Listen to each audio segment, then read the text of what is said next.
Hello, everyone. Welcome to the 97th episode of the Spiritual Brainstorm. In this video, I'd like to talk about something very, very concrete.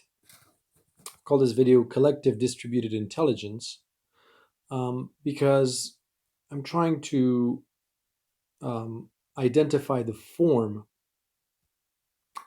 that the shift that we're going to undergo in the next 10 to 20 years is going to take, given the emerging signs that I can see from my perspective. So, just as a recap of where I'm coming from, the first premise is not new things, not new ideas, but harmony of what exists. So, if you follow my videos for quite some time, I just say that there is an inside outside relationship with our reality, that the outside is basically kind of like a mirror or a projection in a more complex way of what is on the inside. So we've just replicated our best understanding of what's happening inside of us on the outside, with our nervous system being the internet. That becomes the internet. Financial system is the heart. Circulatory system.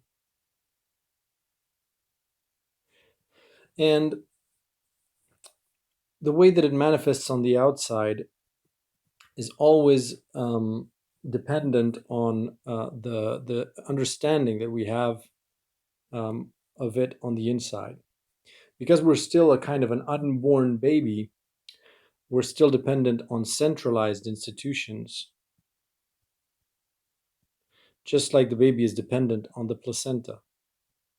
Every resource, virtually every resource, goes through the placenta.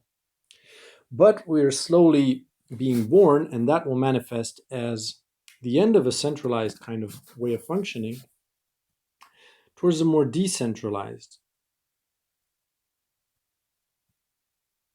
way of functioning. And where, when the fetus sort of grows, it always creates new and new things, like new organs. It grows new organs, new parts. But once it's born, it's not that it invents always new things and new organs. It's that what it has created becomes mature and more perfected over time and more efficient. And so the idea here is not to chase new ideas like new energy, new this, new that, but to first find harmony of what already exists in our reality and use it in a more efficient way. Just like when the baby's born, all of the organs start functioning together in a harmonious way, and then, it grows steadily and it develops. So, how does this manifest in real life? What I believe is going to happen. So, the first step is financial system, because that is the most important. If you know how a fetus develops, the first organ that is created is the heart, which is why we say use that as an expression to mean the center of something, like the heart of the problem or the heart of this or that. It's what it's in the middle. And it's indeed, when the fetus is just a bunch of stem cells, the first thing that develops is the heart, and then it creates motion inside of it. That is the first thing that happens. And then everything else grows around that. So first we need to solve the problem of our financial system. And what I believe is going to happen is the current fiat money.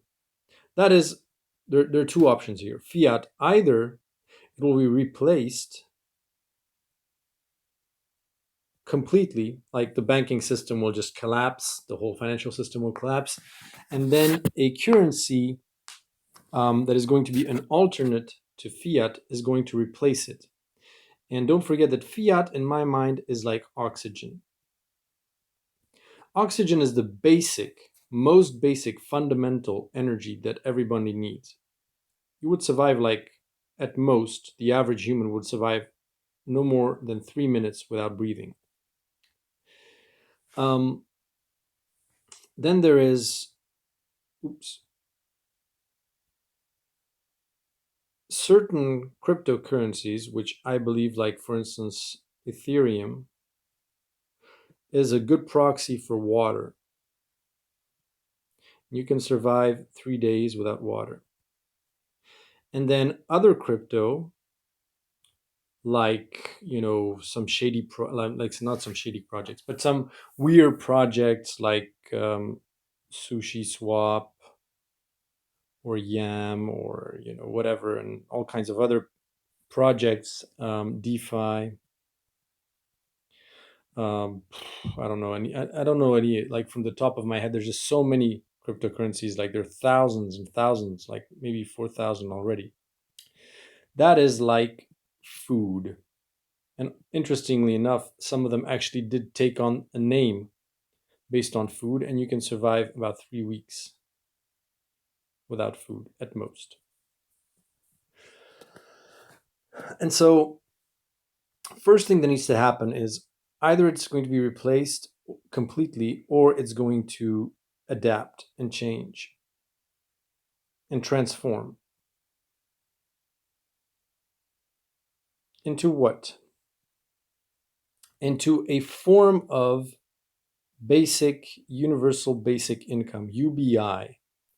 Why? Because each and every single one of your cells receives oxygen, regardless of merit, of, there's no sort of control cell or police cell that is going around and knocking at every cell's door and saying, have you put in the work today? Did you do what you were supposed to do? That just doesn't happen in your body. Every single one of your cells, because it is part of your body, is entitled to oxygen all the time because it is deemed useful, simply because it is a part of your body. So um, your body still, for instance, sends oxygen to your leg muscles even when you're sitting down. And it's not because your legs are not being solicited that suddenly the oxygen is cut off from your legs. So fiat will be replaced in case the we undergo a kind of birth which is symbolic, like umbilical cord is cut abruptly. That is what would happen, is basically the whole banking system and everything would collapse. That is if we decided as humanity to sort of live our own birth to another dimension, in the mirror of a traditional birth as we have in the West, where you just, once the baby's out, you just cut the umbilical cord and the baby has to suddenly switch very suddenly from one source of energy that is being nourished via the placenta to suddenly being autonomous, and an autonomous system, not dependent on the placenta, but very suddenly. And like the lungs have to start functioning immediately. And what happens in that case is about 10% of the baby's weight is lost over the next few days until it adapts to the new energy sources. 10% would be about 700 million people. So that's a lot. Dead. Because the weight is proxy for the cells in your body, the number of cells in the baby's body. Adapt and transform, that's what I would wish for. And that is in case we want to experience a lotus birth, where you basically have the baby and you keep the placenta attached even once it's outside the womb until it dries off and falls naturally in about 3 days to 7 days. So it takes that long, and like the resources can keep flowing from the placenta to the baby. And that would be a gradual shift where the current financial system would be transformed into a system which allows for universal basic income. And it wouldn't just be any system, because universal basic income has to be funded in some way, and within a debt-based system, that's not possible. It's not going to be debt-based. And if you want to know which theory is going to underline, in my mind, the future of the financial system, it is going to be based on the relative oops, theory of money. And that theory just basically devalues the currency gradually. And so basically, your money is worth less and less, but there's more and more money created all the time, and it sort of equalizes the distribution of energy across time. And what happens is very interesting, that it emulates basically the way our body functions. If you have, like, for instance, this is oxygen consumption, and this is exercise. When you start exercising, you suddenly have a peak in the consumption of oxygen, and then when you go to rest, it goes like back down, basically. So your body consumes more oxygen, obviously, when you're doing an effort, an exercise, and then when you go back to rest, it goes back to normal. And so what happens with this system is, if everybody receives the same amount of money, that money is not the same as debt money. It's basically like a voting right on what is important right now, what should be produced. So the economy would function much more like a permanent crowdfunding, where every day people would get, like, like coins or something that they can allocate based on what they think should be produced or what's really important. Should we fund this permaculture farm and buy some fresh fruits and vegetables? Should we fund this business that's producing cheap T-shirts at the other side of the world with, child labor? And the sum total of every single person's decision in what they want to buy, what they think is important, is then going to be reflected in the way that the economy looks like. And so, if, for instance, and this is not oxygen anymore, this is like not oxygen consumption, but for instance, let's say this is permaculture. If everybody believes that permaculture is really important for the future of humanity, everybody sends their vote or their energy or their oxygen to the permaculture, and what happens is the amount of money that they have proportionally to compared to the rest of the people increases. And then if people believe at some point that it's not as important, because for some reason, like, the farms are in place and you don't need to invest as much in that, then the value of the money they've accumulated, and because less and less people are investing in it, will mean that they will just decrease the amount of energy and oxygen they receive.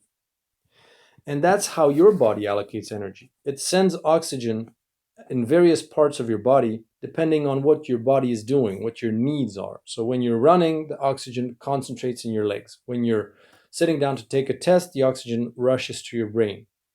And if it didn't work like that, then you would basically not be able to function.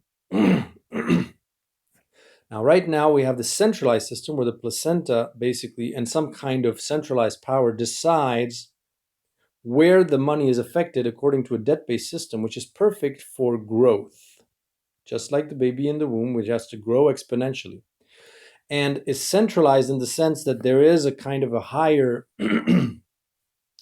how should I say, like almost like a higher intelligence that dictates which organs should be grown at what point inside the baby. Like, now is the time to develop the digestive system. Now is the time to develop the lungs and this and that. And that's, the whole infrastructure, the roads, the companies, the businesses, the industry, all of that has been funded via this debt-based system and predicated on growth. And now, with this relative theory of money, we're switching to a system where all the infrastructure, everything is in place, but now where the money concentrates is not dependent anymore on this imperial, this necessity for unlimited growth, but based on what our collective global organism is doing. And what better way to find out what it's doing than to know what the aggregate sum total of what people think is important at any given moment um, would, in my mind, be the best way to reflect what is important, what for that global organism. And eventually, this will, of course, evolve a lot because if you know anything about babies, in the first few months, they're completely helpless and they do very chaotic things. They move in very chaotic ways.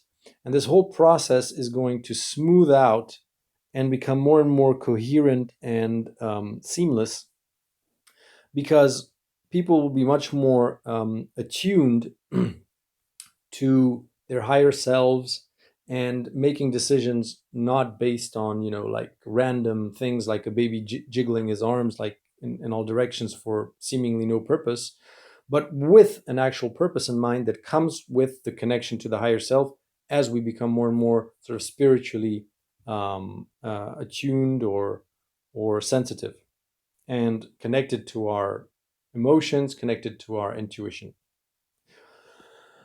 So that's for fiat, that's for oxygen. And then certain cryptocurrencies, which I believe would be the most important ones. I'm listing Ethereum as an example, and I'm saying that it's like water because it facilitates exchanges and coordinates and coordination of human actions. Why? Because you can program it. You have what's called smart contracts,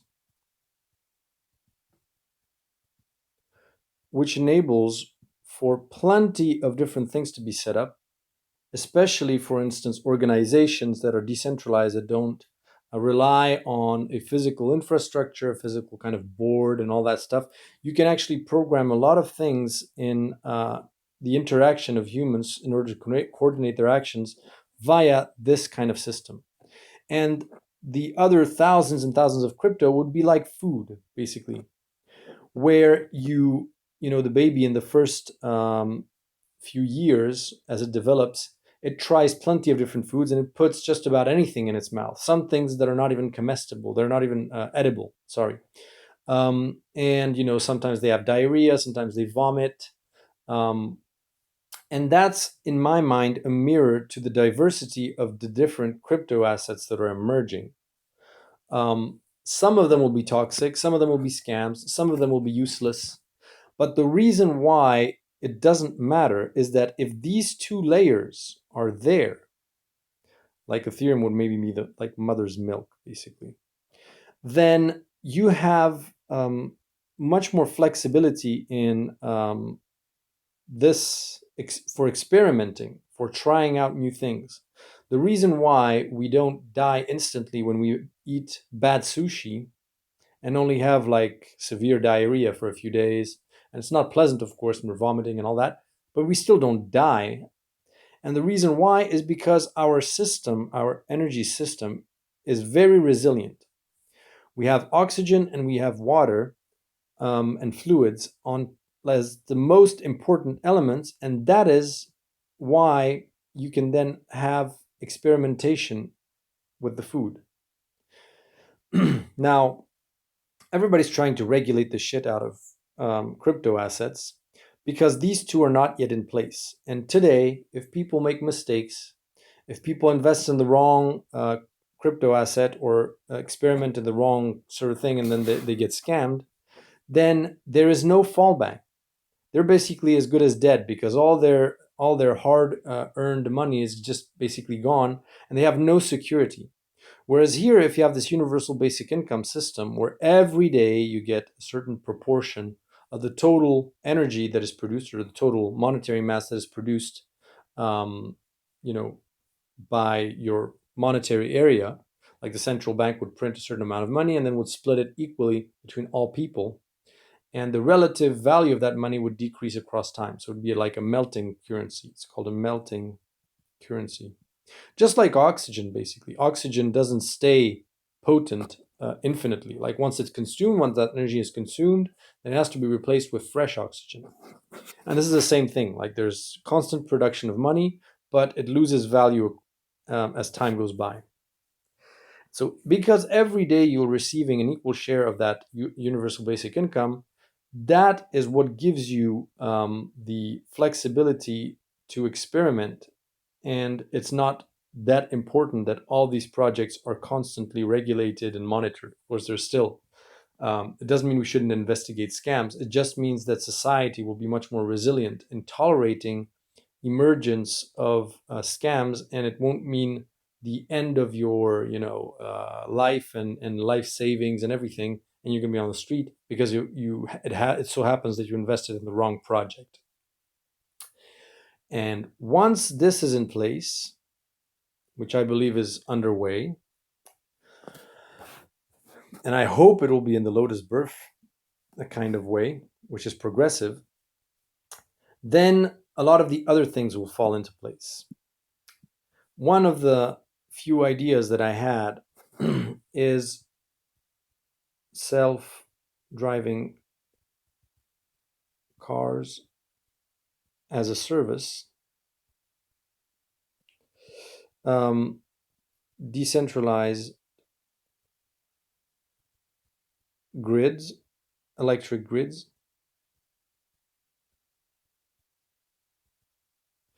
and decentralized, or well, actually not decentralized, like collective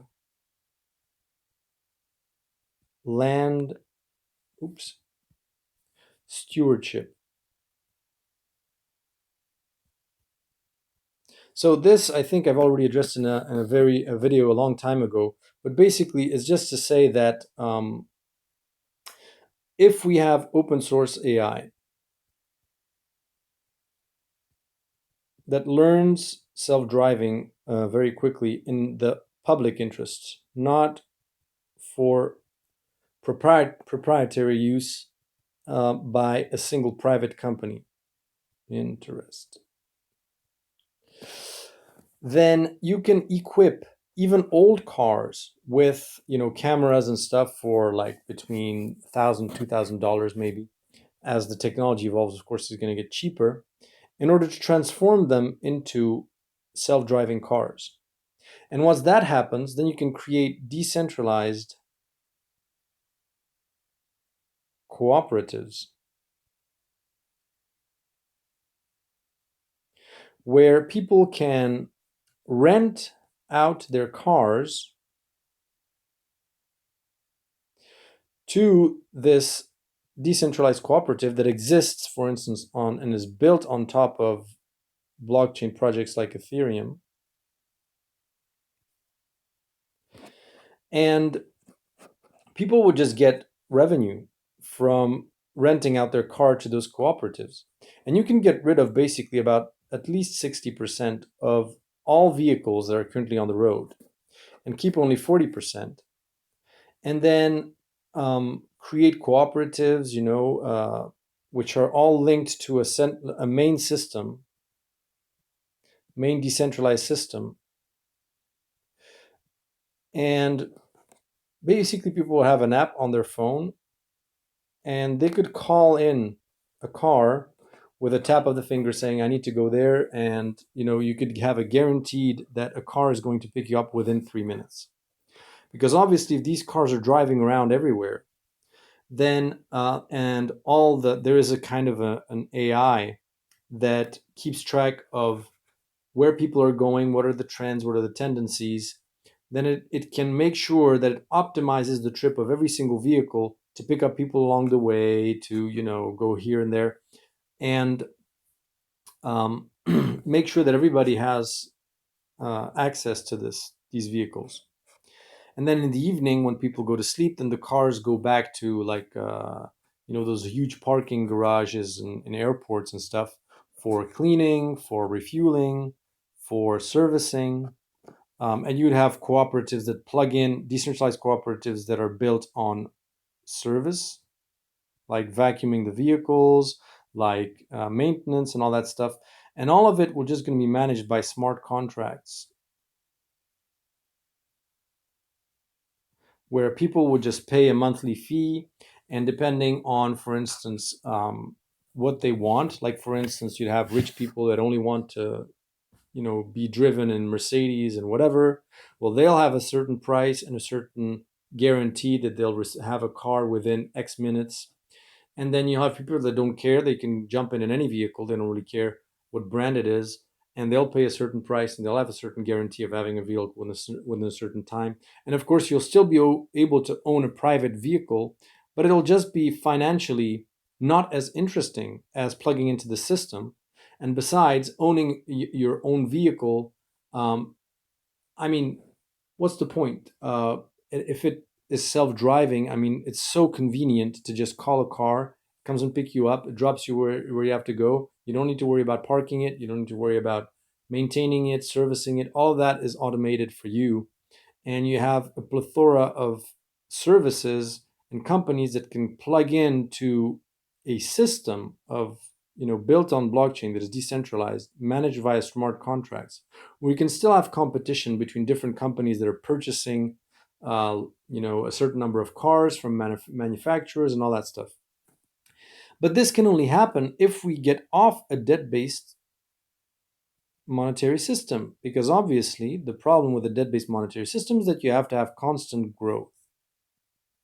The current car companies have to sell more cars in the next year than they've sold in the past, or they have to charge for each car more because they have to make more profits. They have to, in order to have growth, in order to service the interest on the loans and all that stuff. In the future, we won't need growth anymore. We'll just need to have systems that can tolerate fluctuations in demand and in interest. While the baby is still in the womb, everything has to grow exponentially. Once the baby is outside of the womb, then you have a sort of a plateau. And then um, the energy consumption then of the baby depends on what the baby is doing. When it's sleeping, there's no energy consumption, very little. When it's crawling around, then there's a lot of energy consumed and a lot of things happening. And our current system cannot tolerate fluctuations. And we see this with the coronavirus crisis. And that's one of the lessons, one of the shocks that are required to switch away from a debt-based system to a system which is resilient and can tolerate fluctuations in energy consumption and in need.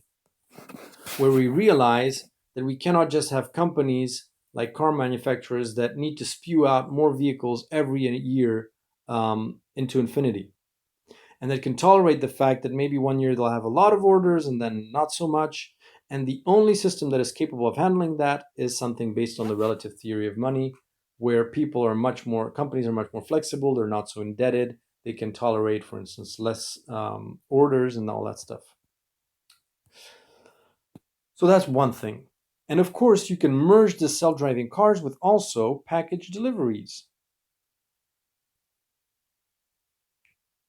And so for international shipping, you'll still have, of course, postal, DHL, and whatever, because you'll never have a self-driving car that's going to deliver your package at the other side of the world and then come drive back. That's just not going to be practical. But probably what's going to happen is you'll have a country, and if you're here, then you'll have a subscription that allows you to ship a good within a 50-kilometer radius or something from where you are, and then price will be pretty much fixed, and then it will grow exponentially once you go outside of this circle. And when it's outside of this circle, then it will be much more financially interesting to go through a postal service. But if you're within a certain radius, then you can just call a one of those self-driving cars. It comes to your place. It opens the trunk. There's like a few boxes there which are coded with a code or something. You just put a code, put the package in the box or in the trunk. Then the car drives to wherever you're sending it, and then you send like a message to the person with the code. Once you've received their money, they open the safe or the box that's secured. They retrieve the package, and there, the shipping has been done. And at the same time, the car can also like drive a person that needs to go from here to here and optimize the trip, like picking that person up, delivering the package, and then coming back. And all of that would slash not only the consumption of new vehicles by a lot, like we could get rid of 60% of vehicles, but also the energy consumption of current vehicles, because we would only need like 1/3 of the fuel because of all the optimizations that you can get via this kind of system. And so, like I said, the moment, what we're doing right now is not a new revolutionary car system or whatever energy system or a car running on air or something. That's not the idea. At this stage, what's really important is to find the harmony how to fit together the ideas that already exist. How do you fit them together? Just like a baby has to figure out how to make all of its organs function in harmony. And of course, the organs still evolve, but the most important part is to use what we already have in a most efficient and harmonious way. And if we do that, then all the rest sort of unlocks. So that's one thing. The second thing is decentralized electric grids. So right now we have these centralized energy, huge energy production sites, like be it nuclear power plants, you know, or or these huge coal factories and natural gas factories producing electricity. In the future, what I think is that you'll have the possibility to create decentralized cooperatives much more easily, where citizens simply get together, like say 10,000 citizens, they create a smart contract that will handle the building of a local windmill or a solar farm, and in a place where it's respectful of the environment, where it's in a good place for capturing the sun, and all of these things. And the 10,000 people chip in, for instance, €100 each, and then they hire a company via this smart contract to build it, and then the smart contract also manages um, like the energy that goes to different households, and how much they pay for the energy, and how much each person receives as a profit from building that wind farm and disseminating the energy. Or the energy just gets distributed between the households and they get a knockoff price for the energy. And all of these initiatives will be connected to each other. So you won't have this electric grid, which is centralized, where everything sort of stems from one huge power plant and then disseminates across the country. You'll have tiny networks everywhere that are interconnected to a certain degree, with local production everywhere. So when you have a lot of wind, for instance, right here, and no wind right here, then energy can flow here. But if you have a lot of sun here and no sun here, then you can have like this exchanges of energy. Much more resilient, obviously, to shocks. And this is again possible via the blockchain and decentralized technologies. Energy production. And this one is a really interesting one that I thought about: collective land stewardship. So, right now, we have this system where a land is either public, owned by the state and governments, or it's private, owned by private individuals or private companies. And there isn't any alternative to that. There's only maybe like 1% of Antarctica, which is still unclaimed. But land is now either public, under the management of governments, or private. I envisage a third kind of ownership, which is not really an ownership. I would call it a stewardship. And this is how it would work. So, like imagine this is your country, and you have a piece of land here. Well, imagine if someone purchases that piece of land and then decides that he's not going to write himself down as the owner of the land, but he's going to create a 5 mile or a 5 kilometer radius around that piece of land and distribute ownership tokens or stewardship tokens to all the people that live within a 5 kilometer radius. And the condition for receiving that token of collective ownership or collective stewardship of that land would be where you live. And that's unconditional, which means that automatically, if you live within 5 kilometer radius, you're entitled to receiving this token, which allows you then to vote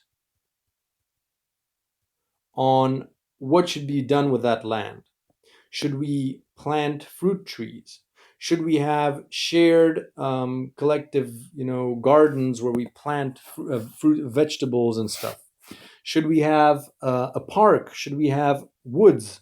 Should we plant trees? Should we have sporting facilities? Should we have a place like where people can set up a small fair or a small marketplace to sell local products and produce.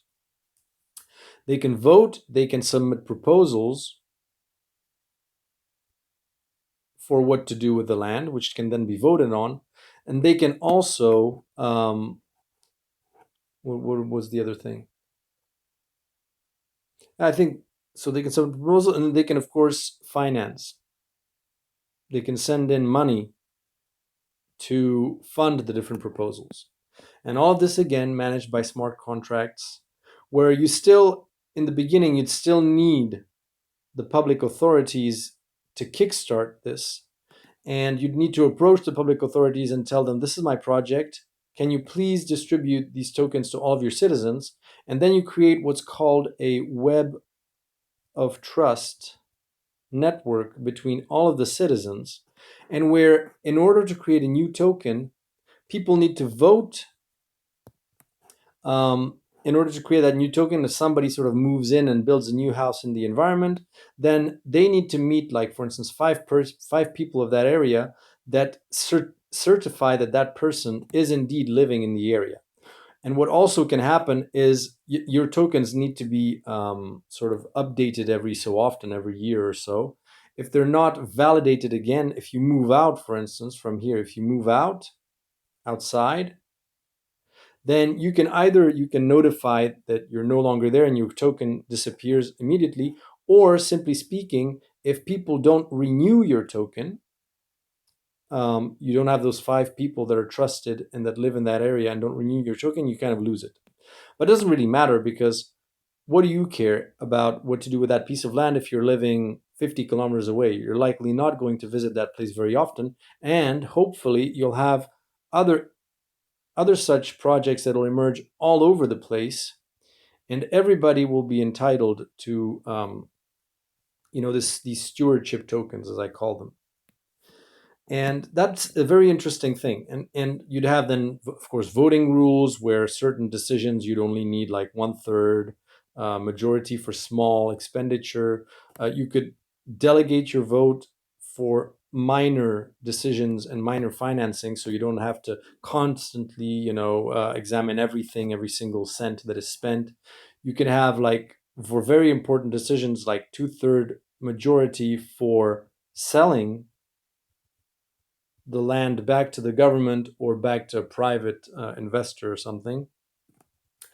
But I don't know why people would actually opt for that. And then it liquidates whatever the smart contract of that collective ownership is has as funds, and they would be disseminated and redistributed equally amongst the people, um, plus the proceeds from the sales. But what I imagine is basically that once these organizations are formed, then from that financing, they can buy more pieces of land under the same kind of rules. And they can even, like, maybe form networks where they can pool resources together to build bigger projects, like a swimming pool or a permaculture farm, or whatever. And so you'd have these new kinds of lands which actually are collectively owned, but it's not really owned, because you cannot really sell your share. You cannot sell your token. That's very important. It's not for sale. You can only acquire it if you live within a 5 kilometer radius. And if you live there, you're automatically entitled to one. So it's a stewardship, so that we're all stewards of the land, and we learn this kind of collective management and decision making of something in the best interest of all, without having to go through this whole public governance process. Why? Because governments have been known to be really slow. They have all these limitations in terms of, call for tenders, and you have to have competition, because otherwise there's corruption and blah blah blah. And it's just so many rules, so many things, and like the financing before you can actually spend anything. I mean, you have to jump through so many hoops, and it's not that it's bad. I mean, public government works when it's for something that is standard, like, for instance, repairing the roads or maintaining the existing infrastructure. But when it's new, when it's anything new, any new initiatives, then it's really, before anything gets done, I mean, you have years and years that pass, and you have to convince a whole number of people, and you have to find the budget, because of course governments cannot pull the budget out of thin air, and typically all the budget is dedicated to standard maintenance projects, not necessarily investment into new things. So it's just a way of not only making sure that people become responsible, and learn to decide collectively without relying on people that represent them, because they're not always representing their interest. And to be able to reclaim your vote if you're not happy with the way you've delegated it, if the person that you've delegated it to voted in a way that you don't agree with, you can reclaim your right to vote.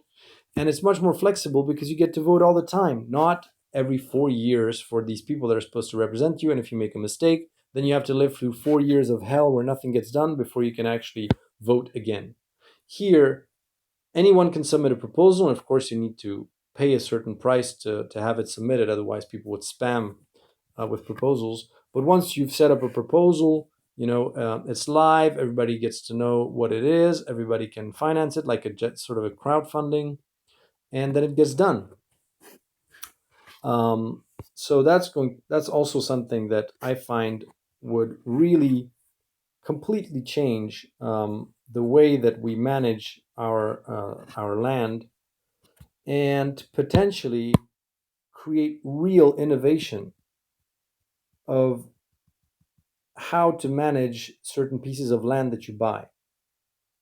And then you have cross fertilization, of course, because these organizations, as I said, could be interconnected, and so they can learn from each other, learn from, oh, you've installed this really interesting garden here on your piece of land. Who did you hire? How did you do it? Oh, okay. We'll fund the same thing in our garden, in our spot of shared land. And this one created an open marketplace for the local producers to come and sell every weekend, and they've done it in a very sustainable and responsible way. Oh, that's really interesting, I'll do the same. And vice versa. I mean, everybody can learn from everyone. And this way these tokens are distributed really breaks away from this idea of competition, and it's really about making the world a better place, um, with this transparent thing. And you see that people directly gain from it, because they have some piece of land that is collectively owned, that is close to where they live. And that's why it's important. When it's close to where you live, then you're more invested, of course, in that project. And you see the end result. You directly see what you've collectively produced as a people. And that is also like this idea that our our energies, our intentions manifest quicker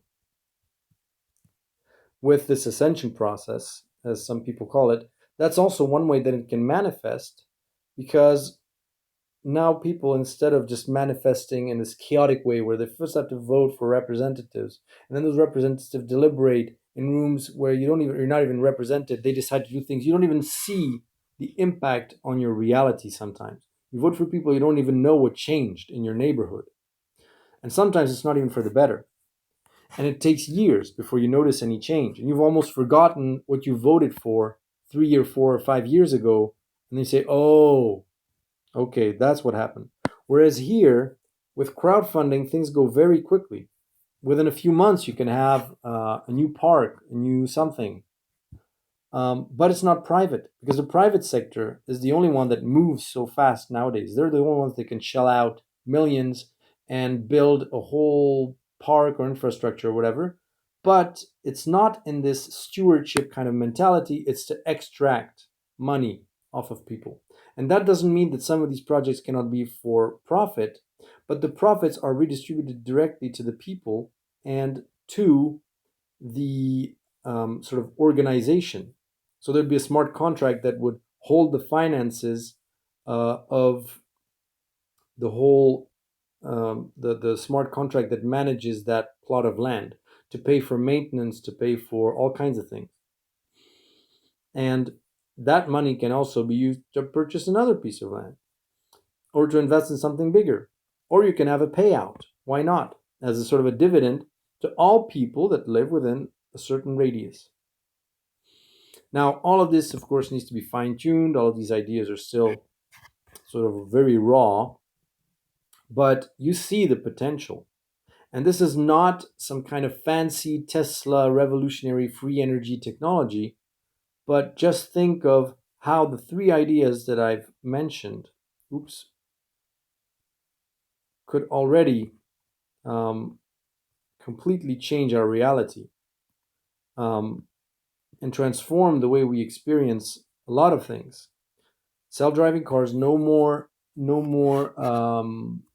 traffic jams, um, no more problems with parking, much less pollution, much less CO2 emissions, decentralized electric grids, um, much less reliance on these huge corporations and companies. And I even forgotten one here is mesh networking. That's also something that is going to completely rattle things.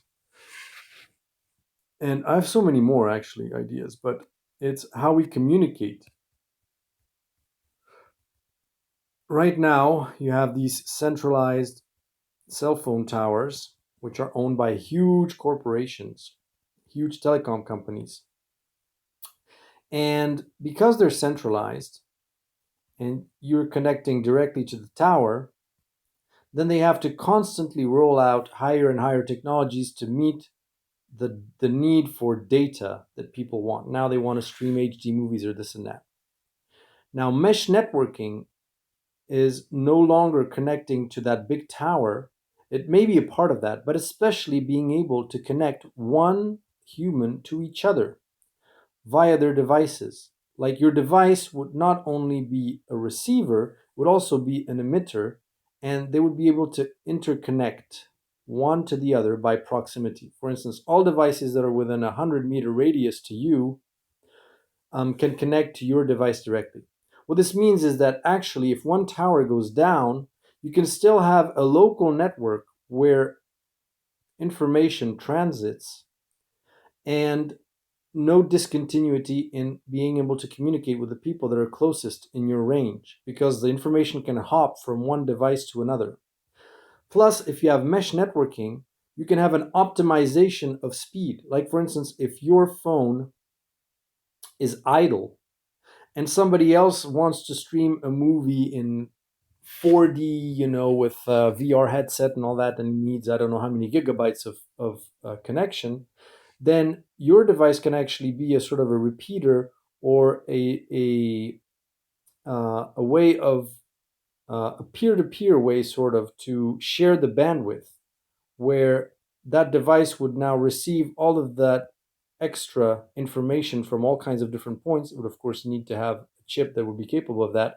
But it doesn't need to be connected to 5G because it can connect directly to the devices around it and get that information in a peer to peer way, um, where you can increase the speed exponentially. And that's how peer to peer works. If you have 1,000 seeds that send you data at 100 kilobyte per second, it doesn't matter if each person has only a 100 kilobyte per second sending capacity, it still goes much faster than if you have just one centralized server that sends it to you at 3 megabytes per second. And that's the idea of mesh networking, is again a decentralized network where people can communicate with each other directly. Another technology is multicast, and I'm not going to go into the technical details of how that works because it's very complicated. But basically, right now we're in a unicast system. Why? Because it's easy to control. It's easy to control who gets access to what information. In multicast, it one in unicast, basically every single person that connects to the internet, if three people stream the same video, it has to send three separate streams. And so it divides basically the sending speed by three because it has to repeat the same information and create a dedicated connection to each phone three times. In multicast, it can just send the information once and then it's distributed to the three phones simultaneously. That's multicast. But then you don't know who's watching what. And of course, that's not good for control. We want to control, we want to monitor, we want to make sure that everybody's doing the right thing. And you see, you only need control because of the world we've created, because we created poverty, we've created exclusion, we've created fear, we've created hate, we've created all of these things where you're watching your neighbor, checking that he doesn't have more than you do, and checking and hating the people that do have a job because you don't have one, etc., etc. If we move towards a world where people are reassured about their survival, they don't feel threatened anymore by that they will die tomorrow because they won't have enough food or they won't have enough this, then the whole behavior of society can change and you don't need all these control mechanisms anymore, and you can open up these technologies. Mesh networking can also allow a million other things. It can allow cars, for instance, to communicate with each other, to be able to monitor, for instance, the situation on the road. And so a car can be connected to all the cars within a 5 kilometer radius. Again, you don't need to have much more. And then their behavior is optimized. They can also anticipate, like, when a car arrives at an intersection, so that this car slows down by 0.5 kilometers an hour, which would allow that car to insert itself without having to slow down. I mean, there's so many things that you can optimize if you have a mesh network of all those cars connected one to each other, um, constantly communicating without having to go through this centralized system of a cell phone tower and then sending information back to the cars, which is, of course, what these big companies want to do, because otherwise there's no business. If you implement a chip inside the car where they can directly be connected one to the other, how do you monetize that? And so that's the idea. So long as we're in a debt-based system, you have to monetize everything. Everything has to be for profit, with profit in mind. Once you shift away from that, then you can start thinking about optimizing what you have, not optimizing as in cutting costs, certain costs, but doing things more efficiently where the cost actually is not just cut, it disappears. Like this cell phone tower now, it disappears. Some of these cell phone towers won't be even necessary anymore. But that is not this kind of cost cutting that is possible under the current system, because if you get rid of, I mean, multinational companies are not going to cut costs where they cut themselves out of the equation, where they're no longer relevant and necessary. That's not the way that they're thinking. But if we move to a world where you have that kind of flexibility, as I was saying, where you have fluctuations in energy, where sometimes you need it, sometimes you don't, and all that stuff, and the relative theory of money, then it's really like this, what Schumpeter has said. Like, Schumpeter is like an economist, I think it's like this, you rate it. This destructive creative process of capitalism, where supposedly, normally, companies should constantly die and be created depending on, what the needs are, the evolution of the needs. And now that's not how it works. Now any company wants to try to become a monopoly, or somebody that is really an intermediary that is impossible to get around, so that they can milk profits away from as much as possible, put themselves in the middle, make themselves indispensable, and then drain money out of the economy. That's what private banks are doing. That's what many other companies have attempted to do. Like, for instance, there was in the US, like an oil company that tried to do that. I think it was Standard Oil or something like that, that held basically a monopoly over oil. And that always creates problems. When you try to take a position where um, um, you cannot be circumvented, and you're at the middle of something, then you're starting to act as a rentier that extracts wealth from the economy, and takes the economy hostage for your own interests. And that's as if your leg basically was draining all the oxygen of your body, even though you're not running, even though you don't need to run. It would just be there and like constantly grow and constantly take oxygen away and energy away from your body. Now, that would not be very good for you, and you would not survive very long if your body functioned like that.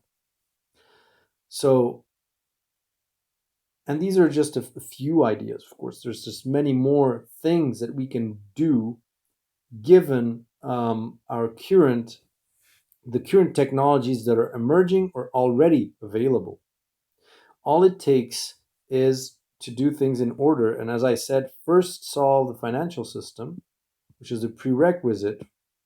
You can, of course, start to do these initiatives already a bit, but in order for them to scale and to really pick up, we need absolutely to exit a debt-based system.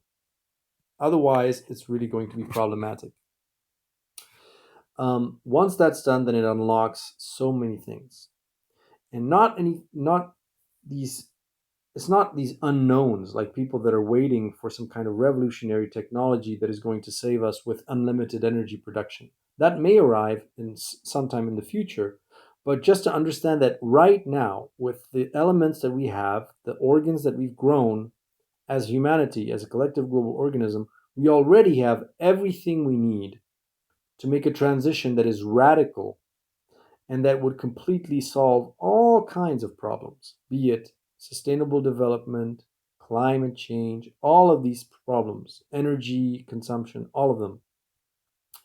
So I hope you found this video interesting. I tried to do a more practical video this time, which is centered around, the form that all of this metaphysical stuff and spiritual stuff that I'm talking about could take, given what is there, what is right now available in our reality, and doesn't require any kind of alien space technology or ETs to come and save us. So feel free to comment, and if you have any questions, feel free to ask, and see you in the next video.